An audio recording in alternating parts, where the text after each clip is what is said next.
faut faire disparaître tous les ultras. Vous avez évoqué tout à l'heure la question de cette marche samedi, vous n'y étiez pas, d'ailleurs aucun de vous quatre. Cette marche qui avait été au départ une marche d'hommage à Quentin, mais avec des saluts nazis, avec des cris homophobes et racistes, suffisamment en tout cas pour que la préfecture estime nécessaire d'ouvrir une enquête. Vous le condamnez? Quel regard vous avez posé là-dessus? Est-ce que vous connaissez des gens qui ont été à cette marche? Si tu aimes les analyses des débats politiques, abonne-toi. Ici, on ne suit pas la foule, on analyse les faits. Je connais des gens qui sont allés en simples citoyens, bien évidemment, et qui ne se sont pas livrés à quelque sorte d'excès que ce soit.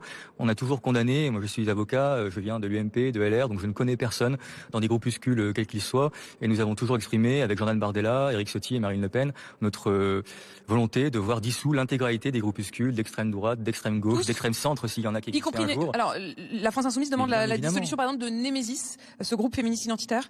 Ça sera au ministre de prendre ses responsabilités, ça sera à la justice de trancher. Je n'ai pas l'impression, en tant que juriste, que Némésis constitue à ce stade un groupuscule extrêmement dangereux. J'ai l'impression que ce sont des jeunes femmes qui expriment des opinions, certes à droite, certes nationalistes, qui ne sont pas forcément les miennes, mais qui ont le droit de s'exprimer. Et je pense qu'il faut faire attention à ne pas aller trop loin dans la répression de la liberté d'expression. Pour moi, le critère, c'est la violence. Quand vous avez un groupuscule, et Madame Belloissa a repris le mot groupuscule, donc elle accepte de dire que la Jeune Garde est bien un groupuscule, c'est quelque chose qui recourt à la violence. La violence politique en France, on avait réussi à la bouter hors de la République. On est à Lyon, une ville qui a connu une histoire tragique, notamment pour la Seconde Guerre mondiale. Le terme de milice résonne ici particulièrement, mais avant, il y a eu l'assassinat à 2 pas d'ici de Sadi Carnot, un président de la République. On avait réussi collectivement à bouter, en dehors de la politique, cette violence-là qui est inacceptable. Et je pense qu'on doit recommencer ce travail, se remettre justement sur le métier pour dire que c'est absolument inacceptable. Et la question se pose pour LFI, car la différence entre la droite et l'extrême gauche, c'est qu'il n'y a aucun lien de près ou de loin avec des députés de l'Assemblée nationale et des groupuscules. Que n'aurait-on pas vu? Je pense qu'on aurait vu des manifestations par millions dans les rues, ça aurait été tout à fait justifié. Imaginez qu'un député de LR ou du Rassemblement national ait organisé depuis son bureau de l'Assemblée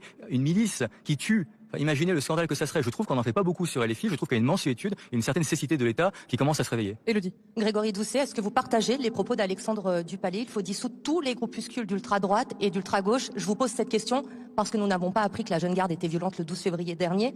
Et votre adjoint à la sécurité, Mohamed Chi, l'a expliqué. Vous avez collaboré avec la Jeune Garde en 2022 dans votre lutte contre les groupuscules d'ultra-droite. Certains de vos élus ont co-signé un appel à une manifestation antifasciste avec la Jeune Garde.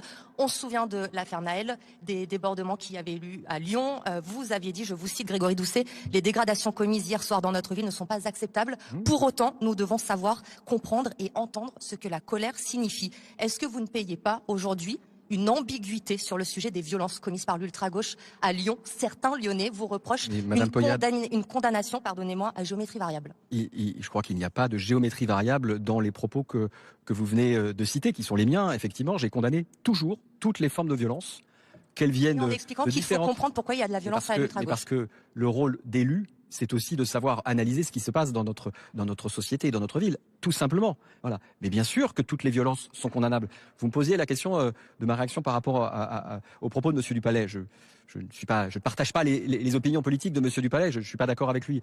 Mais en matière de lutte contre les violences des groupes, des ultras, mais moi j'ai un bilan. Dès le début du mandat, nous avons fait un travail. Alors vous parliez de avec la Jeune Garde de mon adjoint à la sécurité. Alors qu'est-ce qui s'est passé? Il y a eu des collectes d'informations auprès d'un certain nombre d'organisations. La Jeune Garde en fait partie à l'époque. Nous avons aussi été collecter des informations auprès d'associations comme le Centre LGBT, auprès de l'Olympique Lyonnais, qui avait une pratique des ultras. Et ces informations, eh bien, nous ont permis aussi d'engager des actions. C'est pour ça que je vous dis que j'ai un bilan. Parce qu'on a fermé des locaux, on a réussi à obtenir la dissolution de groupes violents. Et Madame Belloissa Chérifi parlait tout à l'heure de la marche des fiertés. Mais c'est aussi grâce à cette action qu'aujourd'hui la marche des fiertés, elle peut avoir lieu. Eh bien, à Lyon, elle peut passer par le Vieux-Lyon parce que nous avons réussi à endiguer le phénomène des ultras. Jean-Michel Aulas, vous avez été mis en cause par vos adversaires sur... J'ai vu qu'il y avait une vraie coalition. Visiblement, sur la question, effectivement, notamment du ménage que vous n'auriez pas fait lorsque vous étiez à la tête de l'OM. Qu'est-ce que vous avez à leur répondre? Non, mais soyons un petit peu sérieux. Je vous ai dit pourquoi il me semblait que les réactions des politiciens n'avaient pas lieu d'être dans cette... Mais avez-vous, oui ou non, serré la main de ces ultras lorsque vous étiez à la tête de l'OL? Je vais vous répondre. Mais avant, je veux pouvoir dire de manière très claire que si je suis ici avec la société civile, c'est justement parce que tous ces débats ne peuvent plus correspondre aux besoins des Français. Les Français en ont marre de ces relations d'hommes politiques qui s'invectivent pour aucune raison pratique. Alors en ce qui concerne Vien Piquionnet, c'est un stade dans lequel il y a 60 000 spectateurs. À chaque fois qu'il y a eu un geste répréhensible, les différentes personnes qui ont été interceptées, c'est un stade extrêmement moderne, qui a des vidéos extrêmement précises. Les gens qui ont eu ces attitudes ont été traduites en justice, vous pouvez le vérifier. Il n'y a jamais eu aucun laxisme durant tout le moment où j'ai été président de la... Avez-vous serré la main d'Ultra? Avez-vous été leur serrer la main ostensiblement lorsque vous faisiez le tour du stade? Serrer la main de Madame Belloissa. Vous estimez que c'est une Non, ultra? mais on peut être civil sans être complice. Le débat des municipales 2026 à Lyon a mis en lumière des tensions autour des groupuscules d'extrême droite et d'extrême gauche, après la tragédie du jeune Quentin. Les échanges ont révélé la difficulté pour certains partis, notamment la France Insoumise, de se dissocier des mouvements affiliés comme la Jeune Garde, accusés d'avoir participé à des violences. Au cœur du débat, la responsabilité morale et politique des partis dans le climat de violence urbaine, et la question de l'action de l'État face à des groupuscules violents. Si certains soutiennent que ces mouvements avaient pour objectif de protéger des citoyens face à l'extrême droite, d'autres dénoncent l'implication indirecte et le maintien de réseaux qui favorisent la radicalisation. Cette séquence illustre la difficulté pour la classe politique de concilier liberté d'expression, engagement militant et sécurité publique, et interroge sur la façon dont les partis doivent répondre aux violences commises par des affiliés ou alliés historiques. Réagis en commentaire et partage ton avis sur la responsabilité des partis. Pardon. Alexandre Dupalais vole à votre secours. Non, mais encore une fois, je trouve que on parle de la mort d'un jeune homme. Donc j'ai compris que j'ai été renvoyé par Monsieur Aulas parmi les politiques que je ne suis pas. Moi, je suis un simple avocat. J'aspire à l'être si les Lyonnais me font confiance. Mais attaché parlementaire plutôt. Je trouve, je suis avocat et je conseille Éric Ciotti également sur les sujets de sécurité et de justice. Également, je suis pas attaché parlementaire, je suis conseiller de groupe. C'est quelque chose de différent, Monsieur Aulas. Mais vous le verrez au fur et à mesure de votre nouvelle carrière politique. Moi, je suis avocat et donc je viens de la société civile. Dans mes listes, c'est beaucoup de gens de la société civile, mais on est tous choqués.